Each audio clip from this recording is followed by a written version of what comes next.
Shqipëria është vendi me përqindjen më të lartë të popullsisë në rrezik për varfërinë dhe përjashtimin social në Europë, sipas të dhënave të fundit të publikuara nga Eurostat. Rreth 42% e popullsisë, ose mbi 1 milion qytetar, përballen me një formë të rëndë të varfërisë, çka pozicionon vendin tonë në krye të listës, përpara Rumanisë dhe Turqisë. Sipas metodologjisë Eurostat, kjo kategori përfshin individ që jetojnë në familje që nuk mund të përballojnë të paktën 7 nga 13 indikatorët bazë të jetës, që përfshin pamundësinë për të paguar qiran, mbajtjen e shtëpisë së ngrohtë, përballimin e pushimeve vjetore dhe blerjen e ushqimeve bazë si mishi, peshku apo ekuivalente të vegetarianëve. Në nivelin krahasues, vendet e Ballkanit Perëndimor paraqiten më mirë se Shqipëria, Malizi 34%, Maqedonia e Veriut 32.6% dhe Serbia 30%. Ndërkohë, vendet me përqindjen më të ulët të popullsisë në rrezik për varfëri janë Çekia, Slovania dhe Hollanda.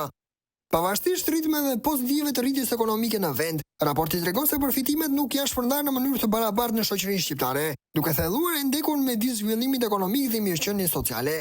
Ekspertët e ekonomisë dhe organizatat sociale i bëjnë thirrje qeverisë që të ndërmarrë masa urgjente për mbështetjen e shtresave në nevojë dhe për të forcuar rritjen e mbrojtjes sociale.